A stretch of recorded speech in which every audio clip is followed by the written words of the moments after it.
ये एक प्रसिद्ध कथन चलता है तत्वार्थ सूत्र के बारे में कि तत्वार्थ सूत्र का एक बार आद्योपांत पाठ कर लेने पर एक उपवास का फल लगता है। और तत्वार्थ सूत्र शुरू से आखिरी तक बोलने में करीब 30 से 40 मिनट लगते हैं पूरा पाठ करने में, तो उसमें एक उपवास का फल लगता है। अब ये बात अलग है कि इसे सिर्फ किया गया कथन ही समझना चाहिए, क्योंकि हमें पता नहीं है उपवास का फल कितना होता है। एक बार तो ऐसा हुआ, मैंने एक सज्जन से चर्चा चल रही थी, तो वो सज्जन मेरे से बोले, पंडित जी आज तो मेरे 2 उपवास हो गए। मैंने कहा 2 उपवास आज कि क्या चक्कर हुआ? बोले आज उपवास भी था और तत्वार्थ सूत्र भी पढ़ लिया तो डबल उपवास हो गए। ऐसा नहीं है। इसलिए जो कथन मिलता है अपने को, मैंने सिर्फ उसकी व्याख्या आपके बीच में रखी है। उद्देश्य तो सिर्फ इतना सा है कि तत्वार्थ सूत्र बोला जाना चाहिए, तत्वार्थ सूत्र याद होना चाहिए, पाठ किया जाना चाहिए। इतना ही हमारा कहने का मूल अभिप्राय था। विशेषकर कोर्स में जो है उतना तो कम से कम याद होना ही चाहिए। चलिए बढ़ते हैं अपन लोग, मंगलाचरण से अपनी चर्चा को, अपनी बात को यहाँ बढ़ाते हैं। आपकी पुस्तकों में सामने लिखा हुआ होगा, निकालिए तत्वार्थ मणि प्रदीप, इसका मंगलाचरण पेज नंबर 9 पर है।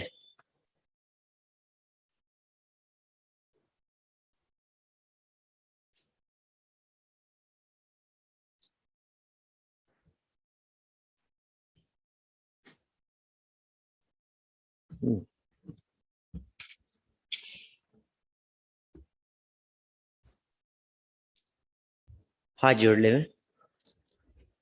मोक्ष मार्गस्य नेतारं भेतारं कर्म भूभृतां ज्ञातारं विश्वतत्त्वानां वन्दे तद्गुणलब्धये, वन्दे तद्गुणलब्धये।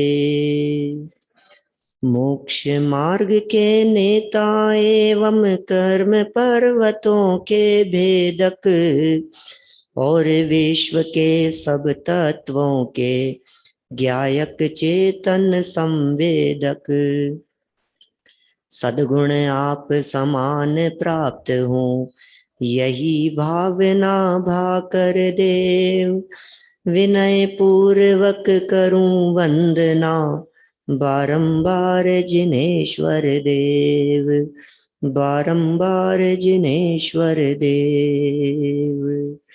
तत्वार्थ सूत्र महाशास्त्र के आधार से यहाँ अपनी चर्चा पिछले कुछ दिनों से चल रही है, और चलती हुई इस चर्चा में प्रथम अध्याय के अंतर्गत हम ज्ञान के संदर्भ में कुछ बात कर रहे थे। मति आदि 5 ज्ञानों के नाम कल हमने देखे। मति, श्रुतावधि, मनः पर्यय, केवलानि ज्ञानम, फिर कहा तत्प्रमाणे, आद्य परोक्षम, प्रत्यक्षमन्यत। इन 4 सूत्रों की कल चर्चा की थी, और उम्मीद करता हूं कि वो पूरा विषय आपके ख्याल में होना चाहिए। सूत्र बोलते बोलते ही हमें उसका अर्थ ख्याल में आ जाना चाहिए। मति, श्रुतावधि, मनः पर्यय, केवलानि ज्ञानम, इस तरह तो 5 ज्ञानों के नाम बतलाए। मति ज्ञान, श्रुत ज्ञान, अवधि ज्ञान, मनः पर्यय ज्ञान और केवल ज्ञान। कल मैंने आपसे कहा था कि किसे जाना गया है, किस प्रकार जाना गया है, कितना जाना गया है, बस इसके आधार पर ही ये 5 नाम पड़ गए हैं। वास्तव में आत्मा में ज्ञान 5 नहीं है, ज्ञान तो एक ही है। इन 5 ज्ञानों में प्रमाण कौन से हैं, सच्चे कौन से हैं?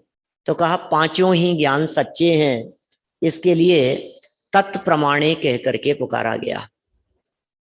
फिर आद्य परोक्षम, शुरू के 2 ज्ञान परोक्ष ज्ञान है, माने जो मति ज्ञान और श्रुत ज्ञान है, ये दोनों ही ज्ञान परोक्ष ज्ञान कहलाते हैं। प्रत्यक्षमन्यत, और जो बचे हुए ज्ञान हैं, उन बचे हुए ज्ञानों का नाम प्रत्यक्ष ज्ञान है। बचे हुए ज्ञान कौन से हो गए? अवधि ज्ञान, मने पर्याय ज्ञान और केवल ज्ञान, यह प्रत्यक्ष ज्ञान है।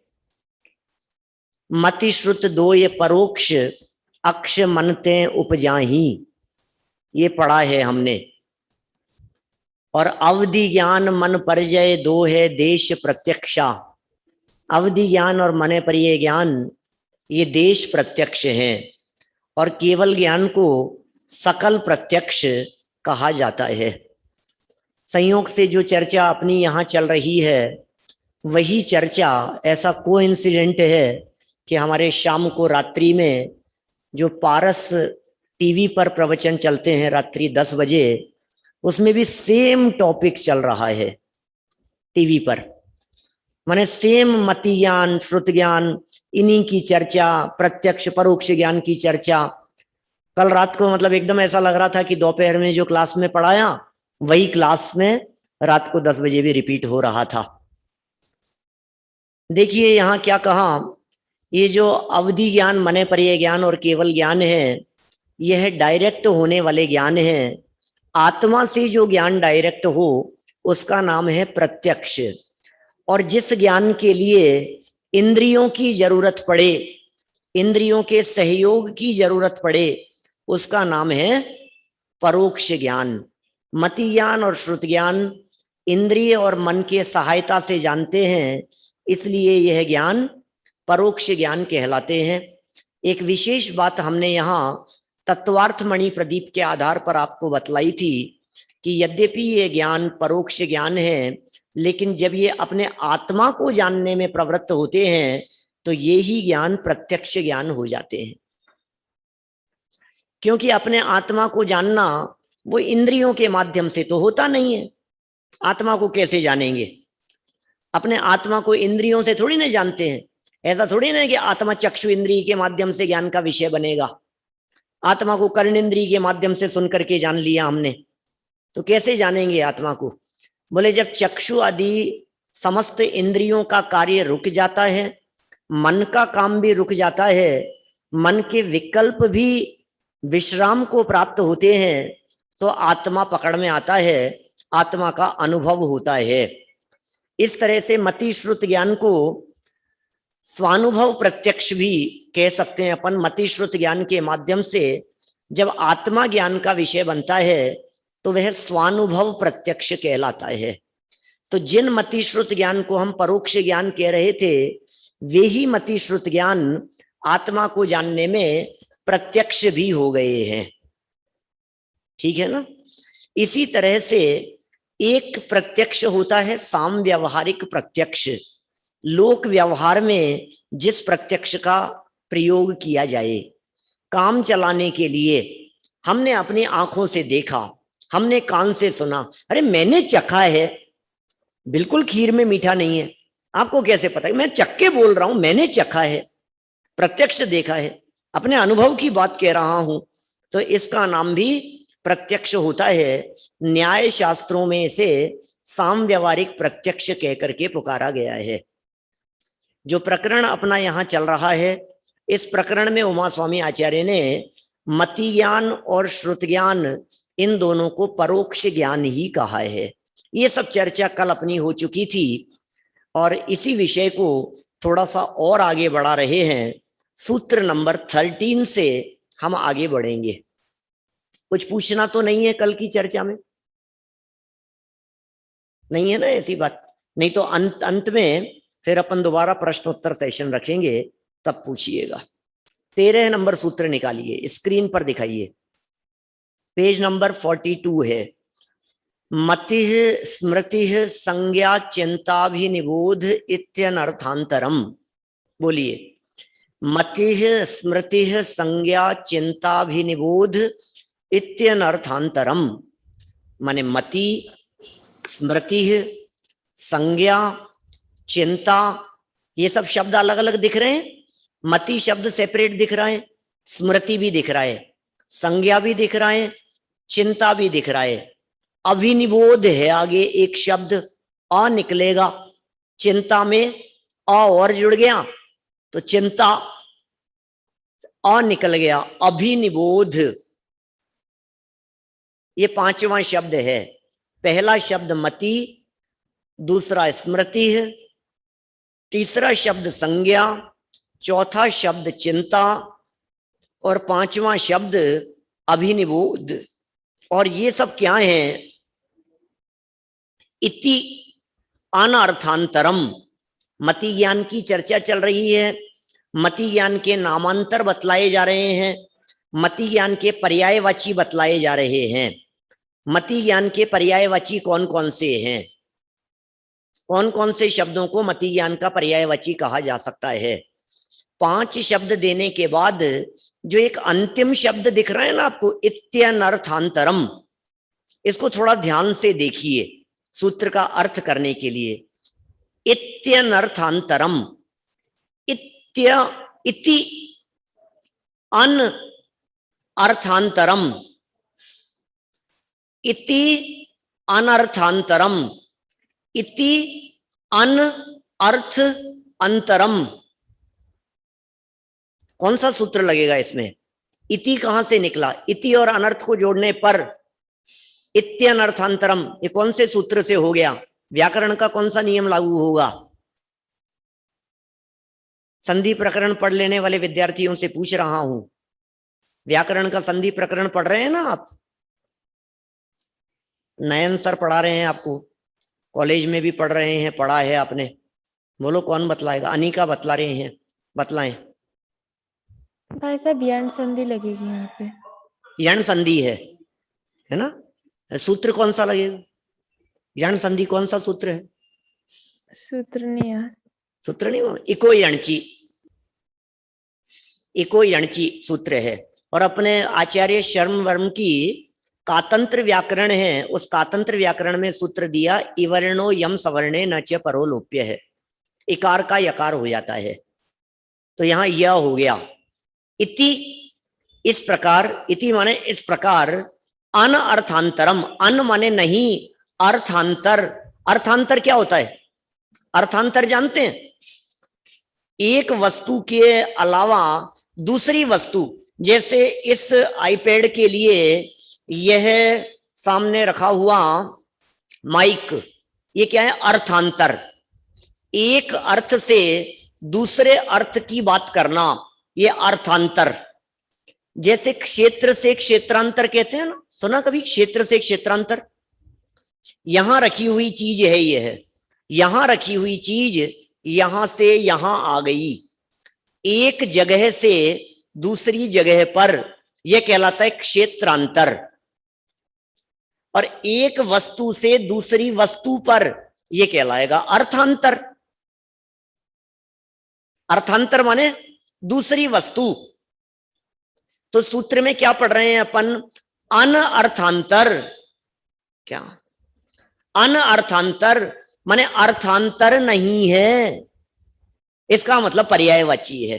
अरे सीधा सीधा पर्यायवाची दे देते हैं, कितना घुमा फिरा करके अर्थ निकल रहा है उसका। अन माने तो नहीं, अजय जी सब अन तो दिख रहा है ना। इति अनर्थांतरम, अन माने नहीं, अर्थांतर दूसरी वस्तु या दूसरा पदार्थ, अर्थांतर नहीं है। अर्थांतर नहीं है माने पर्यायवाची है। मति, स्मृति, संज्ञा, चिंता और अभिनिबोध, ये पांचों पर्यायवाची हैं। ठीक है, क्लियर हो गई बात? अब मति क्या होता है? मति किसका नाम है? देखिए, एक तो मति शब्द है और एक मति ज्ञान शब्द है। तो मति ज्ञान के लिए मति भी कह सकते हैं, मति ज्ञान के लिए स्मृति भी बोला जा सकता है, मति ज्ञान के लिए संज्ञा भी कह सकते हैं, चिंता भी कह सकते हैं और अभिनिबोध भी कह सकते हैं। ये 5 शब्द हैं। क्या? संयम क्या कह रहे हैं? देखो, 5 शब्द हो गए। अब मति किसका नाम है? कि मनन करने का नाम है मति। मनन, बस एक एक लाइन के अंदर इनका स्वरूप जान लीजिए। मनन करने का नाम है मति। स्मृति किसे कहते हैं? स्मृति माने मेमोरी। आपकी मेमोरी पावर कितनी है? तो स्मृति है। स्मृति माने याददाश्त, स्मरण में है, किसी चीज का याद होना, वो स्मृति कहलाता है। तो स्मृति कौन से ज्ञान का नाम है? स्मृति मति ज्ञान का नाम है। ऐसा हमारी स्मृति में है। जब कभी इस प्रकार की बात करते हैं ना, ये बात हमारी स्मृति में है, तो स्मृति में का मतलब केवल ज्ञान में, कि अवधि ज्ञान में, कि मने परिय ज्ञान में? ये स्मृति माने मति ज्ञान में। मति ज्ञान में स्मरण होता है यहां, ऐसा, ठीक है ना। इसी जगह पर स्मृति है। ये जो होता है ना जाति स्मरण, जाति स्मरण ज्ञान, जाति स्मरण ज्ञान क्या होता है? रिकॉल करना, पिछली बात को, याद की हुई बात को या धारणा वाली बात को दोबारा स्मृति में आना।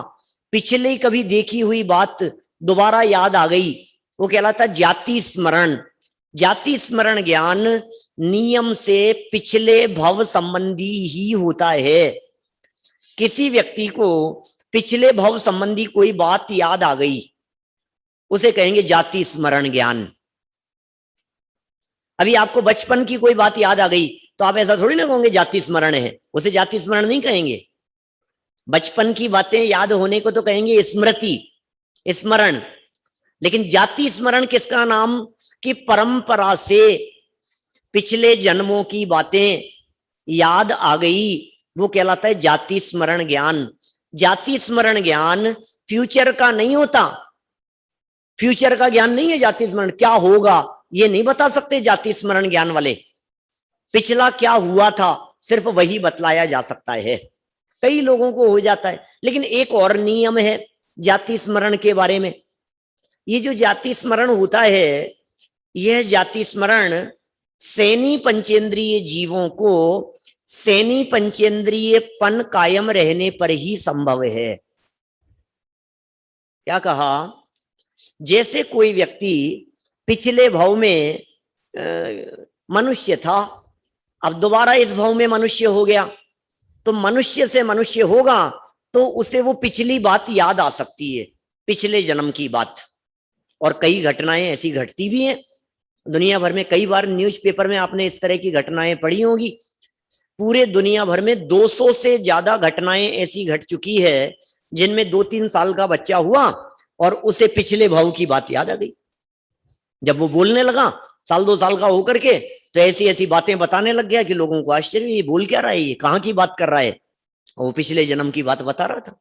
जाति स्मरण ज्ञान कह रहा हूं मैं। ये जाति स्मरण कौन सा ज्ञान है? क्योंकि ज्ञान तो 5 ही बतलाए हैं, मति, श्रुत, अवधि, मने परिय और केवल ज्ञान। ज्ञान तो 5 ही हैं। इन 5 प्रकार के ज्ञानों में से जाति स्मरण, स्मरण माने स्मृति, इसका मतलब ये मति ज्ञान है, जाति स्मरण ज्ञान। क्लियर हो गई बात?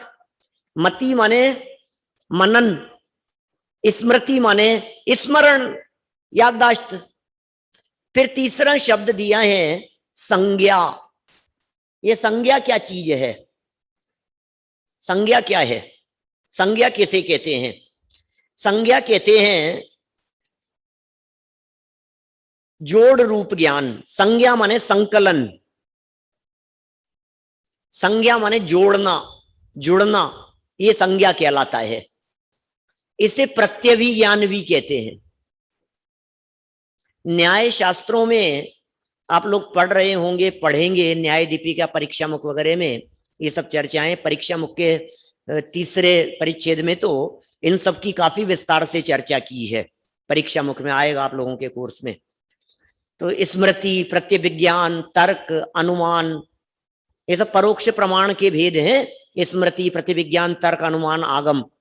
तो प्रत्यभिज्ञान क्या होता है? ये संज्ञा को प्रत्यभिज्ञान कहते हैं। ये जोड़ रूप ज्ञान होता है। प्रत्यभिज्ञान क्या है या संज्ञा क्या चीज है या जोड़ रूप ज्ञान किसे कहते हैं? किसी को देख करके किसी का याद आ जाना। देखा कुछ, याद आ गया और कुछ। न्याय शास्त्रों में इस तरह के एग्जाम्पल दिए हैं। एक व्यक्ति बरसात आ रही थी और छतरी लेकर के कहीं गया, और वहां जाकर के 1-2 घंटे बैठा, छतरी को बंद करके रख दिया था। जब निकला तो धूप आ रही थी, तो छतरी की याद भी नहीं आई उसको, और रोड पर चलने लगा। चलते चलते सामने से एक व्यक्ति छतरी लेकर के आ रहा था। उसकी छतरी को देखकर अपनी छतरी याद आ गई, अरे मैं भी तो छतरी लाया था, और वो तो वहीं भूल आया। तो छतरी को देख करके छतरी याद आ गई। ये कौन सा ज्ञान है? ये प्रत्यवी ज्ञान। ये न्याय शास्त्रों का उदाहरण मैंने आपको दिया। इस तरह के बहुत सारे उदाहरण लगा सकते हैं। इसके भी 5 प्रकार हैं प्रत्यवी ज्ञान के, अभी उस विस्तार में नहीं जाएंगे। लेकिन किसी व्यक्ति को देख करके कोई दूसरा व्यक्ति याद आ जाना, किसी वस्तु को देख करके दूसरी वस्तु याद आ जाना, किसी वस्तु को देख करके वो ऐसा नहीं है, ऐसा विपरीत दिखाई देना, या वो तो ऐसा नहीं है, सामने कुछ है और वो ऐसा नहीं है, वो ऐसा ही है। तो 2 वस्तुओं का जो ये जोड़ रूप ज्ञान हुआ, ये कहलाता है संज्ञा। ये भी मति ज्ञान का ही प्रकार है, इसे प्रत्यवी ज्ञान भी कहते हैं। आप लिख सकते हैं छोटी छोटी सी परिभाषाएं। ये सब मति ज्ञान के प्रकार बतला रहे हैं, मति ज्ञान के नामांतर बतला रहे हैं। मति, स्मृति, अभिषेक, स्पष्ट है ना बेटा? बात समझ में आ रही है ना? मति, फिर स्मृति, फिर तीसरे नंबर पर संज्ञा। संज्ञा माने प्रत्यवी ज्ञान। फिर चिंता। चिंता माने वो नहीं है कि हमें पढ़ाई की चिंता हो रही है, एग्जाम की चिंता हो रही है, वो चिंता नहीं है। यहां चिंता का प्रयोग किया है तर्क के अर्थ में। व्याप्ति ज्ञान को तर्क कहते हैं। व्याप्ति ज्ञानम ऊह, व्याप्ति ज्ञानम तर्क है। व्याप्ति के ज्ञान को तर्क कहते हैं। ये चिंता है चौथे नंबर का। ये भी मति ज्ञान का ही प्रकार है। व्याप्ति ज्ञान क्या होता है? फिर वही न्याय शास्त्रों के दिशा में यदि हम बढ़ेंगे तो हम कहेंगे यत्र यत्र धूमे है तत्र तत्र वह्नि। जहां जहां धुआं है वहां वहां अग्नि है, और जहां अग्नि नहीं है वहां धुआं भी नहीं है। क्या? तो इस तरह के जो ज्ञान माने जो नियम रूप ज्ञान हुआ, उसे चिंता कह करके पुकारा गया है। हमने कुछ नियम बना लिए, सुनी हुई बात के आधार पर, देखी हुई बात के आधार पर कुछ चिंतन करते हुए, ऐसा होता है तो ऐसा होता है।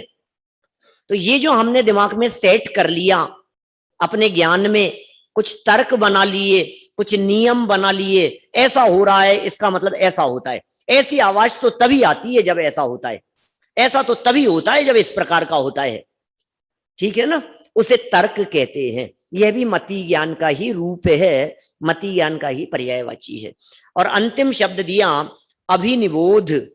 अभिनिबोध क्या चीज है? इसके लिए अनुमान कह करके पुकारा गया है। अनुमान, अनुमान माने गैस समझते हैं अपन लोग। अनुमान, मेरा अंदाजा है ऐसा, वो नहीं है। यहाँ ये प्रामाणिक ज्ञान है, ये सच्चे ज्ञानों की चर्चा चल रही है। पीछे नाम दिए थे ना, पीछे बतलाया था तत्प्रमाणे, ये सब सच्चे ज्ञान है। अब अनुमान ज्ञान क्या चीज है? अरे मेरा ऐसा अनुमान है, इस बार तो मेरे है ना 80% तो आ ही जाने चाहिए, इस बार तो मेरा अनुमान है इतने नंबर तो आ ही जाएंगे। क्या करते हैं? एग्जामिनेशन हॉल से निकलने के बाद पेपर देख करके हर क्वेश्चन के अंदर खुद ही नंबर डालते हैं, इतने नंबर इसमें आ जाएंगे, इतने नंबर इसमें आ जाएंगे, मेरे अनुमान से इतने तो आ जाएंगे। तो वो अनुमान नहीं है। यहाँ क्या कह रहे हैं? स्मृति, प्रत्यभिज्ञान और तर्क की कसौटी पर कसकर जो बात कही गई वो सच्चा अनुमान होता है। क्या? जैसे समझिए, हमने अनुमान अभी तर्क में क्या लगाया?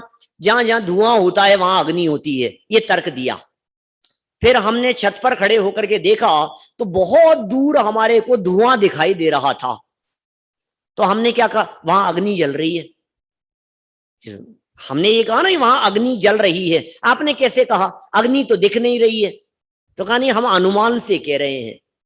हम जिस ज्ञान से कह रहे हैं, इस ज्ञान का नाम है अनुमान ज्ञान।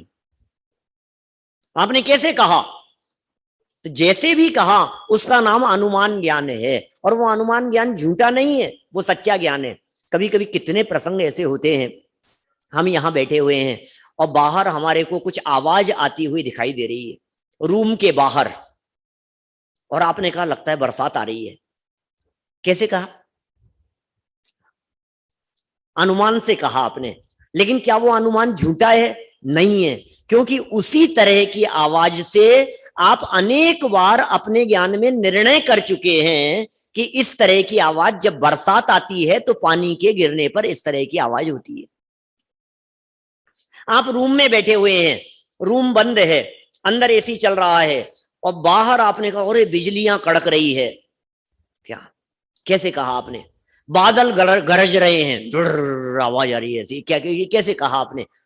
आप तो यहां बैठे हुए हैं। तो ये जो आपने बात कही, ये अनुमान से बात कही है। तो इस तरह से ये स्मृति, या क्या कह सकते हैं, मति, स्मृति, संज्ञा, चिंता और अभिनिबोध, ये मति ज्ञान के ही नामांतर हैं। यह बात यहां कही गई। चलिए और आगे बढ़ते हैं अपन। 14 नंबर का सूत्र देखिए। ये सब ये जो मति ज्ञान है पंडित जी, जिस मति ज्ञान की आप बात कर रहे थे, ये मति ज्ञान होता कैसे है? क्या मति ज्ञान कहते किसको है? कुछ समझ में कम आई अभी हमारे। तो सुनो सुनो सुनो। तदिंद्रियान इंद्रिय निमित्तम, तदिंद्रियान इंद्रिय निमित्तम। क्या शब्द है? तत् इंद्रिय अनिंद्रिय निमित्तम। सूत्र को ध्यान से देखेंगे तो इसका संधि विच्छेद फटाफट हो जाएगा। तत् माने वह मति ज्ञान, इंद्रिय अनिंद्रिय निमित्तम, इंद्रिय अनिंद्रिय निमित्तम। इंद्रिय तो है स्पर्शन रसना घ्राण चक्षु कर्ण, ये 5 तो है इंद्रियां। और है अनिंद्रिय। अनिंद्रिय क्या होता है? देखिए ध्यान दीजिएगा, अनिंद्रिय शब्द है, अतीन्द्रिय नहीं है। क्या है? अनिंद्रिय है आयुष, अनिंद्रिय है, अतीन्द्रिय नहीं है। यहां अतीन्द्रिय ज्ञान नहीं, अतीन्द्रिय तो आत्मा है, और अनिंद्रिय कहते हैं मन को। अल्प इंद्रिय, ईशत इंद्रिय, उसे मन कहते हैं। अनिंद्रिय माने मन, और अतीन्द्रिय, अतीन्द्रिय माने जो इंद्रियों से परे है, वो अतीन्द्रिय है। तो यहां अनिंद्रिय माने मन और इंद्रियां और निमित्तम, बोले इंद्रिय अनिंद्रिय जिसमें निमित्त है वो मति ज्ञान होता है। इसका मतलब मति ज्ञान में इंद्रियां और मन निमित्त होते हैं। मति ज्ञान में इंद्रिय और मन निमित्त होते हैं। यह इंद्रिय और मन के निमित्त से जो ज्ञान होता है उसे मति ज्ञान कहते हैं। आर्जव, इंद्रिय और मन से जो ज्ञान होता है उसे मति ज्ञान कहते हैं। या मति ज्ञान जब भी होता है तो इंद्रिय और मन से होता है। एक बहुत सुंदर चर्चा यहां दादा ने अपनी पुस्तक में लिखी है कि क्या मति ज्ञान के लिए इंद्रिय और मन का निमित्त होना जरूरी है? जरूरी है मति ज्ञान के लिए इंद्रिय मन का निमित्त होना? यहां तो लिखा है तद इंद्रिय इंद्रिय निमित्तम। साहब जरूरी तो नहीं कह सकते। जरूरी तो तब ही होगा जब हम किताब पढ़ रहे होंगे, किसी की बात सुन रहे होंगे, हलवा पूरी खा रहे होंगे, हैं? माने लौकिक विषयों का ज्ञान करने के लिए तो ये जरूरी है इंद्रिय मन का निमित्त। लेकिन जब हम इसी मति ज्ञान के माध्यम से आत्म सन्मुख होंगे तो फिर इंद्रियां और मन निमित्त नहीं बनेंगे। इंद्रियों और मन के बिना भी मति ज्ञान संभव है। तभी तो इंद्रियातीत होंगे, तभी तो विकल्पातीत होंगे, तभी तो आत्मानुभूति होगी। यदि ये मति ज्ञान इंद्रियों और मन के बिना काम नहीं करे, कल्पना करो भाई अनमोल, कल्पना करो ऐसी, यदि ये मति ज्ञान इंद्रिय मन के बिना काम नहीं करे तो क्या होगा? तो फिर तो आत्मानुभूति ही नहीं हो पाएगी, क्योंकि हम तो, हमारे पास तो मति श्रुत ज्ञान है, और फिर इंद्रियों से जानेंगे, स्पर्शन इंद्रिय से जानेंगे तो स्पर्श पकड़ में आएगा, रसना इंद्रिय से जानेंगे तो टेस्ट का ज्ञान होगा, घ्राण इंद्रिय से जानेंगे तो सुगंध दुर्गंध का ज्ञान होगा। चक्षु इंद्रिय से जानेंगे तो हम कलर जान पाएंगे, कर्ण इंद्रिय से जानेंगे तो सिर्फ शब्द ही पकड़ में आएंगे। अब आत्मा में तो कलर नहीं होता, आत्मा में तो टेस्ट नहीं होता, आत्मा तो स्पर्श ही नहीं है, आत्मा में तो, आत्मा तो अमूर्तिक है, वचनातीत है, शब्दातीत है, आत्मा में तो शब्द ही नहीं है। तो जब आत्मा में शब्द ही नहीं है, आत्मा में कलर ही नहीं है, तो फिर आंख से दिखेगा क्या आत्मा? आप लोगों ने देखा कभी आत्मा को? नहीं देखा, कभी भी आत्मा को नहीं देखा। अरे नहीं, कुछ तो ऐसा सोच रहे होंगे, आत्मा को देखें डर लगता है, हम नहीं, आत्मा नहीं दिखे अपने को तो, कभी भी नहीं दिखे तो अच्छा है। अरे भाई, आत्मा ज्ञान से दिखती है, आंख से नहीं दिखती है। आंख से तो पुद्गल दिखता है, ठीक है ना? जो आंखों से दिखाई देता है वो सब पुद्गल होता है। तो मति श्रुत ज्ञान के माध्यम से जब आत्मा को जानने की बात होती है, तो इसका अर्थ यह है कि इंद्रिय और मन उसमें निमित्त नहीं बनते हैं, ठीक है? तद इंद्रियान इंद्रिय निमित्तम। क्लियर हो गई बात? आगे बढ़ते हैं अपन। अब इस मति ज्ञान के जानने की प्रक्रिया क्या है? लक्ष्मी चंद जी साहब प्रश्न उठाया ऐसा कि मति ज्ञान के जानने की प्रोसेस क्या है, ये मति ज्ञान कैसे जानने में कार्यकारी होता है, जानता कैसे है मति ज्ञान? तो कहा अवग्रहे हावाय धारणा, 15 नंबर का सूत्र है, अवग्रहे हावाय धारणा। अवग्रहे हावाय धारणा, याद कर लीजिए सूत्र। 4 स्टेप बतलाए हैं मति ज्ञान के जानने के। सबसे पहला है अवग्रह। अवग्रह, फिर है के ऊपर मात्रा दिख रही है, वो मात्रा है ई। ई की मात्रा है, ए है ना ई, और आगे है हा, ई हा। पहला हो गया शब्द अवग्रह, दूसरा शब्द है ईहा, तीसरा शब्द है अवाय, अ निकलेगा यहां ईहा के बाद, अवाय, और चौथा शब्द है धारणा। माने मति ज्ञान जब भी होता है तो वह मति ज्ञान सबसे पहले अवग्रह होगा, फिर ईहा होगा, फिर अवाय होगा, और फिर धारणा होगा। इस क्रम से वो मति ज्ञान काम करेगा। ये चारों शब्द याद होने चाहिए, अवग्रह, ईहा, अवाय और धारणा। कि साहब समझ में ही नहीं आ रहा पंडित जी कुछ, हमारे को तो सर कुछ समझ में नहीं आ रहा, क्या समझा रहे हो आप? अभी हमने समझाया ही नहीं है, आप क्यों सर पे वजन लेते हैं?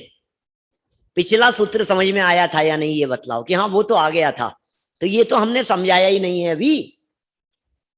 अवग्रह, ईहा, अवाय और धारणा। अवग्रह क्या होता है? अवग्रह माने फर्स्ट स्टेप ज्ञान का, कुछ है, बस इतने मात्र ज्ञान को कहते हैं अवग्रह। अभी देखना अपन ये थोड़ा सा आगे बढ़ते हुए मैं मति ज्ञान के 336 भेद बताने वाला हूं अभी 10-5 मिनट में। कितने भेद? 336। मति ज्ञान के 336 भेद बतलाऊंगा एनी, और 336 याद होने चाहिए। ओ 336, हे भगवान 5 मिनट में कैसे याद होंगे? मजाक का काम है क्या? अभी हो जाएंगे, चिंता मत करो, हम सब करा देंगे। 5 मिनट में आपको 336 याद करा देंगे। अभी मति ज्ञान कैसे 336 भेदों रूप होता है, लेकिन उसके लिए आपको पहले ये 4 शब्द याद करने पड़ेंगे। अवग्रह, ईहा, अवाय, धारणा। अवग्रह मतलब ज्ञान का वो फर्स्ट स्टेप जिसमें कुछ है, बस है, कुछ भी था, क्या था ये नहीं, विकल्प खड़ा नहीं हुआ, प्रश्न खड़ा नहीं हुआ, आंखों के सामने से कोई चीज एकदम निकली और आपको लगा कुछ था, बस इतना सा, यह अवग्रह ज्ञान कहलाता है। सेकंड स्टेप है, इससे आगे ज्ञान बढ़ता है और प्रश्न चित्त में ही खड़ा होता है, मन में खड़ा होता है, क्या है, क्या था, उसका नाम है ईहा। ईहा माने इच्छा। ईहा शब्द से आप इच्छा निकाल सकते हैं।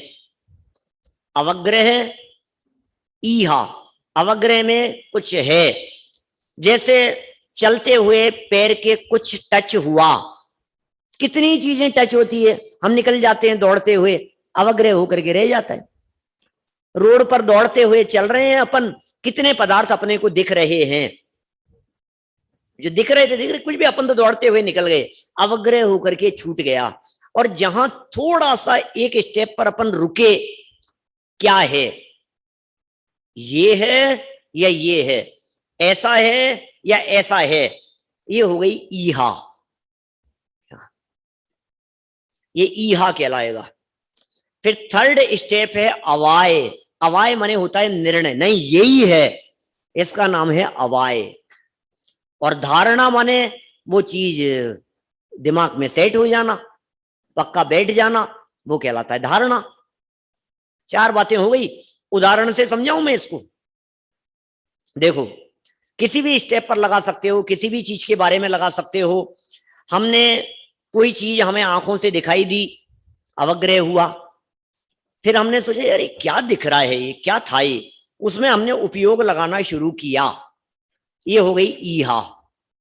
दिमाग को उधर हमने लगाना शुरू किया, क्या हो सकता है, क्या हो सकता है, ये है क्या, नहीं नहीं ये होना चाहिए, नहीं ये होना चाहिए, ये है ईहा। फिर हमने किसी निर्णय पर पहुंच गए, नहीं ये तो यही है, ये हो गया अवाय। अब किसी उस चीज को भूलना नहीं आगे, वो कहलाएगा धारणा। माने कोई भी पदार्थ को जानने के बाद जब वो किसी ऐसे लेवल पर पहुंच जाए जब वो भूले नहीं हम, तो उसे कहते हैं धारणा। कोई भी चीज हमारे ज्ञान में से निकल कब जाती है, इसका मतलब वो बात धारणा तक नहीं पहुंची। अभी हमने कोई चीज समझाई और फिर आपसे पूछा, तो समझ में आई कि नहीं, क्या आ गई समझ में, और फिर हमने कल पूछा आपसे, तो आपके दिमाग से सब साफ हो गया, ये क्या हुआ। ये जो साफ हो गया है, इसका मतलब वो बात धारणा तक नहीं पहुंची थी क्या। यदि वो बात धारणा तक पहुंच जाती तो फिर वो बात स्मृति का विषय बनती। आपकी स्मृति का विषय वही बात बनती है जो बात आपके धारणा तक चले जाती है। इसलिए मैं कभी कभी ये बात कहता हूं, इतना गहराई से पढ़ो, इतना गहराई से किसी विषय को देखो कि वो बात हमारे धारणा ज्ञान तक चले जाए। धारणा ज्ञान में चले जाने के बाद ही वो चीज स्मृति का विषय बनती है। धारणा ज्ञान में जाने के बाद ही वो चीज जाति स्मरण का विषय बनती है। धारणा, अब धारणा भी कई तरह की होगी, धारणा का लेवल कितना है। सुबह क्या सब्जी खाई थी, ध्यान है हमारे को, तो याद तो है हमारे को सुबह की बात अभी तक, तो वो इतनी ही धारणा में है। 5 दिन बाद में पूछेंगे तुमसे कि बताओ 12 तारीख को, 12 अगस्त को तुमने कौन सी सब्जी खाई थी, क्या पता। तो अभी तो याद है, बाद में याद नहीं रहेगी। इसका मतलब वो धारणा माने खुद जाना, लेकिन वो कितने लेवल पर गया है, कितनी गहराई से हमारे स्मृति पटल पर अंकित हुआ है, उतनी ही गहरी धारणा कहलाएगी। विषय को इतना गहराई से अपने दिमाग में बैठा लो कि वो धारणा ज्ञान का विषय बन जाए। बार बार बार बार बार बार जब किसी विषय को रिपीट किया जाता है, हमारे ज्ञान का विषय बनता है, तो वो धारणा ज्ञान में चला जाता है। फिर आप 10 दिन बाद में पूछोगे तो भी बतला देंगे। एग्जामिनेशन हॉल में जाने के बाद में आप क्यों भूल जाते हैं, धारणा तक नहीं पहुंचा था, इसलिए वो स्मृति में नहीं आ रहा। क्या था यार, बस वो पेज दिख रहा है मेरे को, बस इस जगह पर, बस वो दिख नहीं रहा, वो लाइन नहीं दिख रही अपने को, ये क्या है, ये वो धारणा में नहीं आ रहा, वो बराबर धारणा स्मृति का विषय नहीं बन पा रही है। तो अवग्रह, ईहा, अवाय, धारणा, ये चरण है, ये प्रोसेस है ज्ञान के जानने के। सरवार सिद्धि वगैरह ग्रंथ में इसके लिए एग्जाम्पल दिया। हम छत पर खड़े हैं, बालकनी में खड़े हुए हैं, टेरिस पर खड़े हैं, अपने घर के ऊपर फ्लोर पर, और सामने हमें कोई चीज सफेद दिखाई दी, सफेद वस्तु दिख रही है, देखा, ज्ञान का विषय बना, छोड़ दिया हमने, अवग्रह था वो, अवग्रह फर्स्ट स्टेप था, ठीक है होगा कुछ भी। फिर हमने सोचा यार ये क्या है, ये बगुला है या ध्वजा है, दूर दिखाई दे रही थी। बगुला भी सफेद होता है, ध्वजा भी सफेद हो सकती है लहराती हुई, हिल रही है, वो वहां दिखाई दे रही है हमारे को बहुत दूर। क्या है ये जो जानने की इच्छा हुई, ये कौन सा ज्ञान है? ईहा, इच्छा है ना, ये ईहा है। गैक समझ में आ रही है ना बात? ये ईहा है।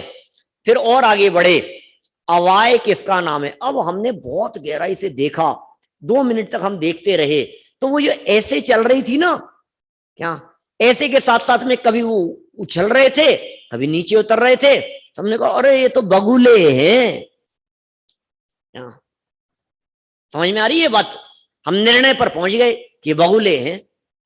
ये क्या हो गया? अवाय, अवाय हो गया।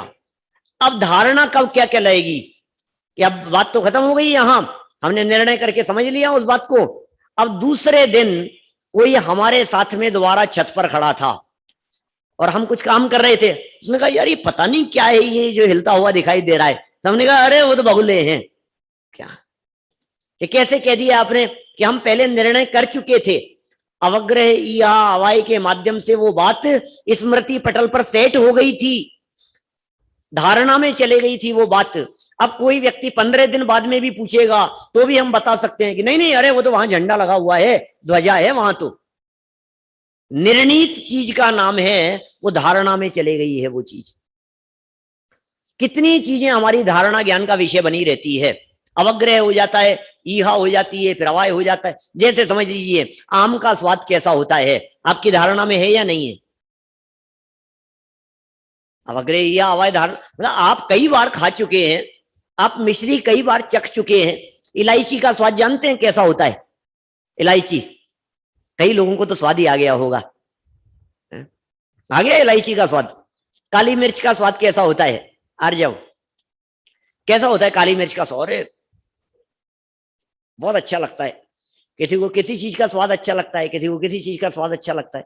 तो ये जो स्वाद आपके ज्ञान में बैठा हुआ है अभी, और हमने आपके मुख में रख करके पूछा बताओ ये क्या है, तो आप बतला देते हैं ना। तो धारणा ज्ञान के आधार पर बतलाया है। इसका मतलब पहले वो अवग्रह, अवग्रह हुआ, रसना इंद्री से टच हुआ, फिर यह हुई ये क्या है ये, फिर निर्णय हो गया। अब वो निर्णय पक्का हो गया तो वो धारणा है। इस तरह से मति ज्ञान जानने का काम करता है। इस प्रोसेस से ही मति ज्ञान जानता है। जानता किसको है ये तो बताओ, ये मति ज्ञान। तो 16 नंबर का सूत्र दिया है, देखिए आगे 16 नंबर सूत्र देखिए। बहु बहुविध क्षिप्राणि श्रुतानुक्त ध्रुवाणाम सेत्राणाम। बोलिए, बहु बहुविध क्षिप्राणि श्रुतानुक्त ध्रुवाणाम सेत्राणाम। बड़ा करो भैया स्क्रीन पर थोड़ा सा, सूत्र तो दिखाओ, कहां चले गया? सूत्र बड़ा करने के लिए कह रहा था मैं तो, पूरा सूत्र दिखना चाहिए स्क्रीन पर, और बड़ा करो। हाँ, शब्द देखिए क्या है, ये कौन से शब्द आ गए? ये बहु बहुविध क्षिप्र, देखना एक एक शब्द देखना कितने शब्द हैं। सिर्फ सूत्र को देख रहे हैं अपन, ध्यान से देखिए। बहु पहला शब्द, दूसरा शब्द है बहुविध। बहु मतलब बहुत, बहुविध माने बहुत प्रकार के। क्षिप्र, क्षिप्र माने होता है जल्दी जल्दी, शीघ्र, फास्ट।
आप सभी मीटिंग में जुड़े रहे हैं। वहाँ पे कुछ नेटवर्क प्रॉब्लम हुई है, तो 5 में 22 आप जुड़े।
हो गया क्या चालू?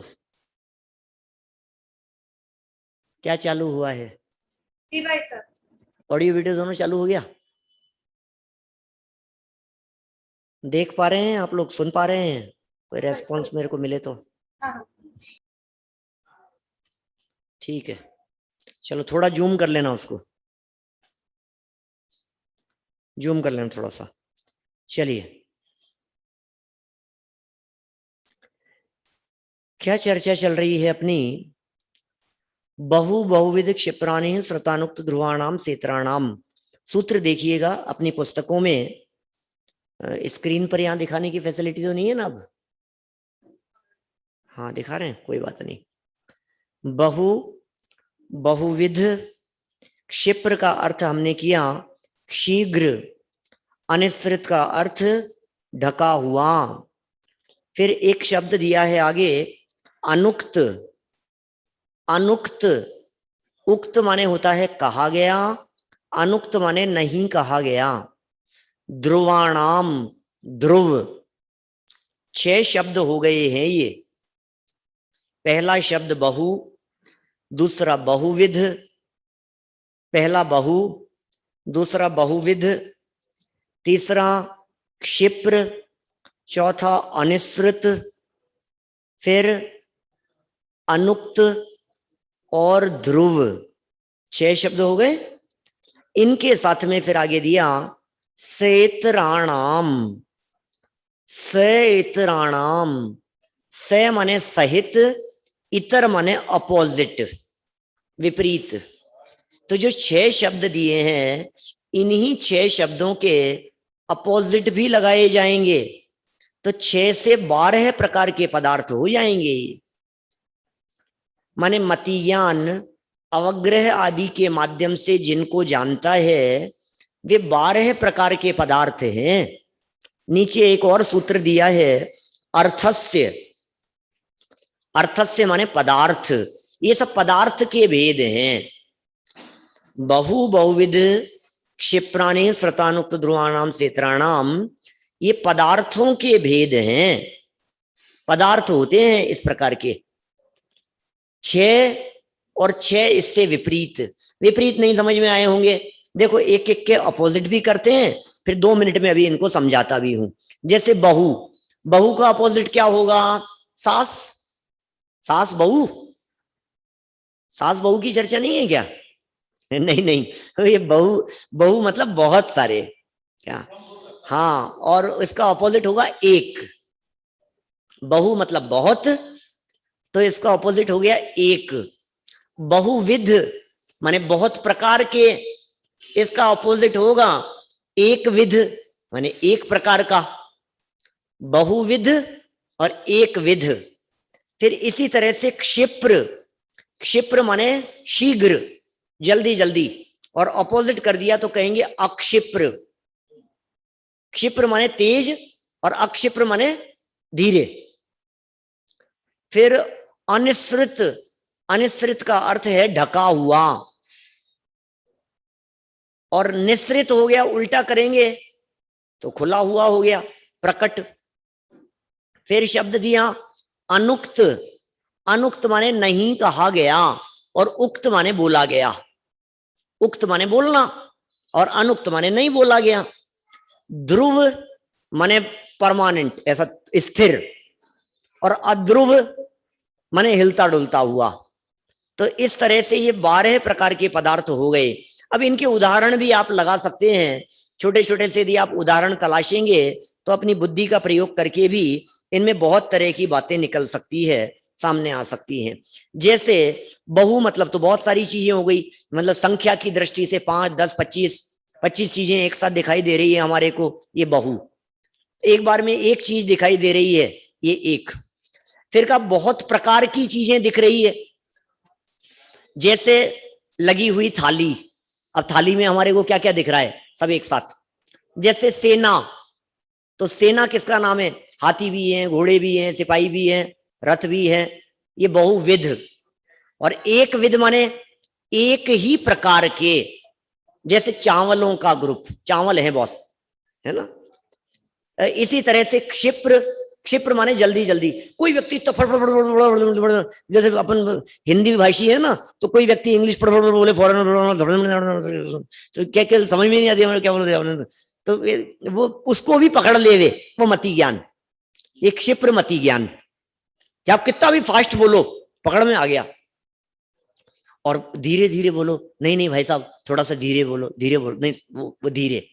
अब ये बोलने के संबंध में कई कर्णेंद्रिय का विषय, दिखने के संबंध में लगाएंगे तो चक्षु इंद्रिय का विषय हो सकता है।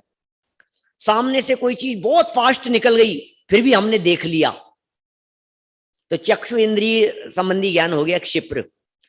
सामने से कोई वस्तु धीरे से निकले तो हमारे चक्षु इंद्रिय का विषय बने, है ना। तो इस तरह से क्षिप्र और अक्षिप्र की बात हुई। फिर निस्सृत और अनिस्सृत, ढका हुआ और बिना ढका हुआ। कुछ ढका हुआ कहेंगे अप्रकट, छिपा हुआ है, और प्रकट को कहेंगे उघाड़ा हुआ। बर्तन के अंदर कोई चीज रखी हुई थी, ढकी हुई थी, और हमने बता दिया यहां तो ये है, ये अक्षिप्र। और क्षिप्र माने प्रकट दिख रही है तो दिखी रही है, खीर है, साफ साफ ही दिख रही है। तो कुछ चीजें सामने हो और स्पष्ट दिखे, और कुछ ऐसी भी हो सकती है जो कुछ दिख रही हो और बाकी को पूरी को पहचान लिया जाए। जैसे हाथी की सूंड का एग्जाम्पल देकर के बात कही थी, है ना। दिख नहीं रही थी और फिर भी हमने पहचान लिया। किसी व्यक्ति का साइड फेस देखा और पहचान लिया, और ये तो वही है। तो कैसे पहचाना आपने? ढके हुए थे, अप्रकट दिखाई दे रहे थे। कभी कभी ऐसा भी होता है, किसी का हाथ दिखाई दिया ऐसा, सिर्फ हाथ, और उसके हाथ की उंगलियां के, उसकी बनावट के, पहनी हुई अंगूठी के, हाथ में पहनी हुई घड़ी के, ब्रेसलेट पहना हुआ था, उससे पहचान लिया ये वो व्यक्ति है। तो छिपा हुआ होने पर भी मति ज्ञान है, पहचान लेता है मति ज्ञान। तो कभी ढके हुए को पहचान ले, कभी सामने व्यक्ति आने पर पहचाने, जैसे समझ। और ऐसे ही उक्त और अनुक्त, कभी कहने पर पहचाने, कभी बिना कहे ही पहचान ले। हमने कहा अमिताभ बच्चन, आपने अमिताभ बच्चन को पहचान लिया, ये उक्त हो गया। और हमने कहा टीवी की स्क्रीन पर एक सफेद दाढ़ी वाला व्यक्ति हॉट सीट पर बैठ करके बोल रहा था, कौन बनेगा करोड़पति, तो आपने पहचान लिया अमिताभ बच्चन की बात कर रहे हो पंडित जी आप। तो हमने बिना कहे पहचान लिया आपने कि हाँ। कभी इशारे में कोई बात कह दी जाती है, मति ज्ञान उसे भी जान लेता है। तो उसे क्या कहेंगे? सब मति ज्ञान के द्वारा किन किन तरह की बातों को जाना जाता है। ऐसे ध्रुव, रखी हुई चीज स्थिर थी, उसे जान लिया, और मूवमेंट हो रहा था उस चीज का, फिर भी हमने पकड़ लिया। तो ये ध्रुव और अध्रुव, तो 12 प्रकार के पदार्थ हैं जिन्हें मति ज्ञान के माध्यम से जाना जाता है। अर्थस्य, ये सब पदार्थ हैं। अब सुनो, ध्यान देना, ये जो 12 प्रकार के पदार्थ कहे हैं, इनका अवग्रह भी हो सकता है। ये 12 प्रकार के पदार्थों का यह भी हो सकता है इसके बारे में, किसी भी विषय के बारे में, ये है या ये है, ये चावल है या मार्बल का पीस है। पता है आपको, ये जो पत्थर होते हैं ना, व्हाइट मार्बल, उसकी जो टुकड़ियां होती है, वो टुकड़ी भी कभी कभी आपको ऐसी दिखेगी चावल जैसी छोटी सी। तो मार्बल का पीस है, ये चौक का टुकड़ा सा खिरा हुआ दिख रहा है, या चावल है। यह हो गया, निर्णय कर लिया तो अवय हो गया, धारणा हो गई। तो इस तरह से ये अवग्रह भी हो सकता है इन विषयों के बारे में, इन्हीं विषयों के बारे में अवय भी हो सकता है, ईहा भी हो सकती थी और धारणा भी हो सकता है। चलिए और आगे बात कह रहे हैं, कुछ और देखिए, आगे के 2 सूत्र और देखिए फटाफट, अभी बताने हैं। बीच में 2-4 मिनट अपने कम भी हो गए थे, तो ज्यादा तो लेना अधिकार बनता है मेरा। व्यंजनस्यावग्रह, क्या लिखा है? व्यंजनस्यावग्रह, व्यंजनस्य अवग्रह, व्यंजनस्य माने व्यंजनों का, अवग्रह अवग्रह ही होता है। व्यंजन किसे कहते हैं? ये स्वर और व्यंजन वाला व्यंजन नहीं है क्या? यह व्यंजन माने अस्पष्ट, अस्पष्ट पदार्थों को व्यंजन कहते हैं। जो भी विषय अस्पष्ट हैं वे व्यंजन हैं, और उन्हें उनका अवग्रह ही होता है, उनकी ईहा नहीं हो सकती। मतलब वो अवग्रह होकर के छूट जाएगा उनका, जो बिल्कुल अस्पष्ट थे व्यंजनों का। ईहा भी नहीं होगी, अवाय भी नहीं होगा, धारणा भी नहीं होगी। और एक और सूत्र दिया इसी के बारे में, न चक्षुर अनिंद्रियाभ्याम, क्या कहा? न चक्षुर अनिंद्रियाभ्याम, न माने नहीं, चक्षु और अनिंद्रियाभ्याम, चक्षुः अनिंद्रियाभ्याम, अनिंद्रिय मतलब मन, न माने नहीं, तो चक्षु इंद्रिय और मन के माध्यम से व्यंजन अवग्रह नहीं होता है। देखिए थोड़ा सा आपके उपयोग की एकाग्रता यहां चाहिएगी, नहीं तो फिर आप ये कहते रहेंगे पंडित जी कुछ समझ में नहीं आ रहा, समझ में नहीं आ रहा। अब मुझे आप लोगों की शक्लें तो किसी की भी दिख नहीं रही है ना? ये लाइट चले जाने की वजह से मेरे सामने से सब गायब हो गए, लेकिन फिर भी मैं नाम ले सकता हूं क्योंकि मुझे मालूम है कौन कौन है स्क्रीन पर। मति ज्ञान है, 10 मिनट पहले धारणा में जो थे वो सब तो दिख सकते हैं ना अशोक जी भाई साहब? तो बराबर हमारे पकड़ में आ रहा है कि आप यहाँ बैठे हुए हैं इस जगह पर। यहाँ क्या चर्चा चल रही है? व्यंजन अवग्रह, व्यंजनों का अवग्रह ही होता है, और वो व्यंजन अवग्रह चक्षु इंद्रिय से भी नहीं होता और मन से भी नहीं होता। इसका मतलब व्यंजन अवग्रह किससे होता है? व्यंजन अवग्रह किससे होगा? ध्यान देना, अभी सब भेद बतला रहा हूं। अब 388 की तरफ 336 की तरफ बढ़ रहा हूं। मति ज्ञान के 336 पढ़ लिए अभी अपन ने, बस सिर्फ 2-3 मिनट का आपका कंसंट्रेशन चाहिए। कल कॉपी में सब विद्यार्थी लिखेंगे 336 कैसे हुए हैं, और कल कक्षा में किसी से पूछ भी लूंगा मैं 336 भेद कैसे होते हैं मति ज्ञान के। अब थोड़ा सा उपयोग एकाग्र करके समझना, तुरंत अभी समझ में आ जाएगी सबके बात। कुछ भी कठिन नहीं है, बहुत सरल विषय है। संजय जी साहब, विदिशा देखो क्या कह रहे हैं। सबसे पहले देखिए व्यंजन अवग्रह को। तो व्यंजन अवग्रह स्पर्शन इंद्रिय से हो सकता है क्या? कि हाँ हो सकता है। चक्षु और मन से नहीं होता है ना, न चक्षुर अनिंद्रियाभ्याम। व्यंजन अवग्रह चक्षु और मन से नहीं होता, अस्पष्ट चीज है, पकड़ में नहीं आएगी आपके। आपके टच होकर के निकल गई कोई चीज, आपको पता ही नहीं लगा, वो व्यंजन अवग्रह है। अवग्रह होकर के छूट गया, ख्याल में आ रही है बात? व्यंजन अवग्रह तो होकर के छूट जा, पता ही नहीं लगता है। व्यंजन अवग्रह तो होके नियम से छूटता है, इसलिए विषय ही नहीं बनता है। वो ज्यादा पकड़ में आने जैसी चीज नहीं है, लेकिन वो स्पर्शन इंद्रिय से हो सकता है।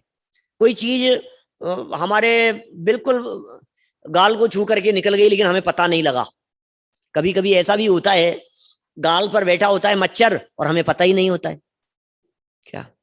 फिर किसी ने कहा मच्छर बैठा है, पता नहीं है क्या? अच्छा हाँ, फिर ध्यान दिया तो पता लगा।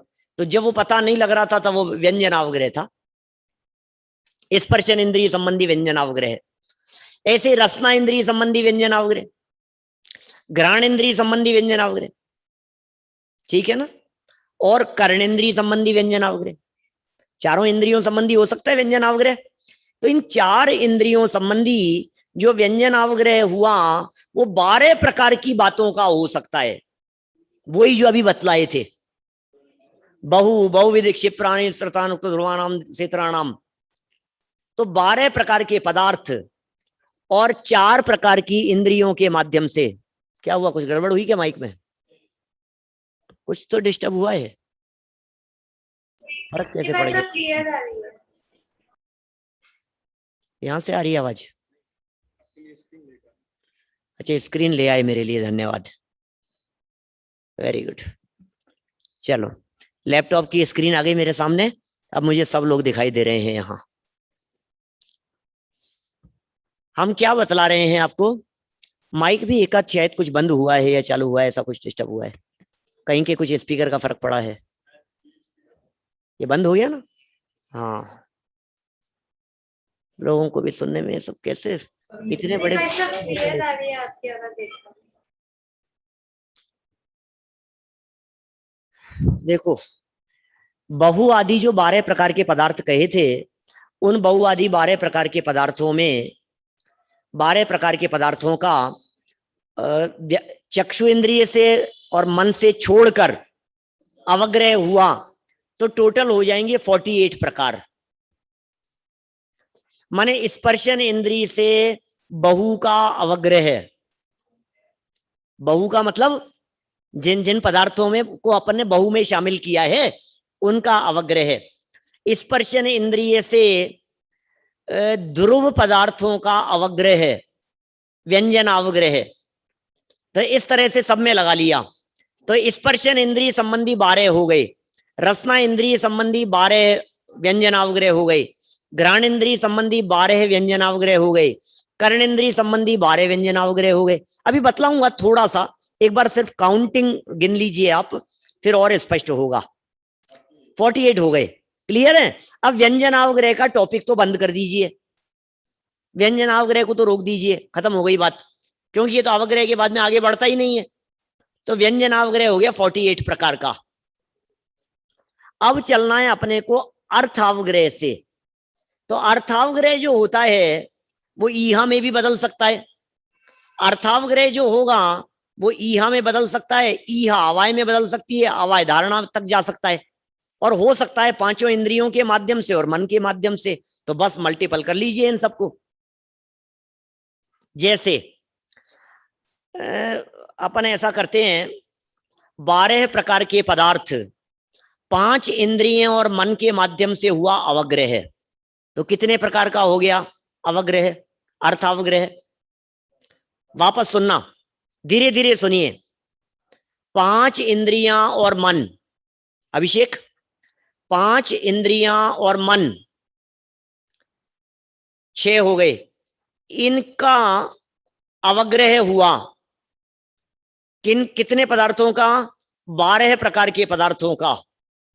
तो 12 प्रकार के पदार्थों को स्पर्शन इंद्रिय से जाना, 12 प्रकार के पदार्थों को रसना इंद्रिय से जाना, उन्हीं 12 को घ्राण इंद्रिय से, उन्हीं 12 को कर्ण इंद्रिय से, उन्हीं 12 को चक्षु इंद्रिय से, उन्हीं 12 को मन से।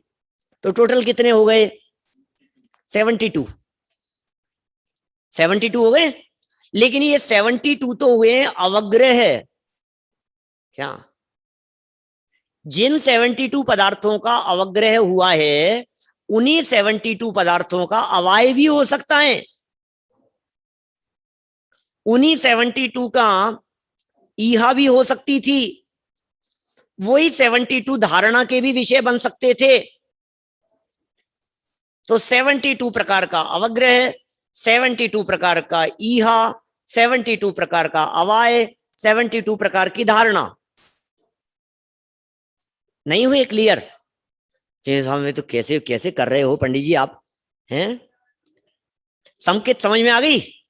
अंगूठा थंब दिख रहा है मुझे, वेरी गुड। सबके समझ में आ रही है क्या? अनिका समझ में आई क्या? 288 हो जाएंगे। आयुष ख्याल में आ रही है बेटा बात? शाश्वत बालिकाएं समझ में आ रही है सबके? चलो, अपूर्व ऐसे या ऐसे?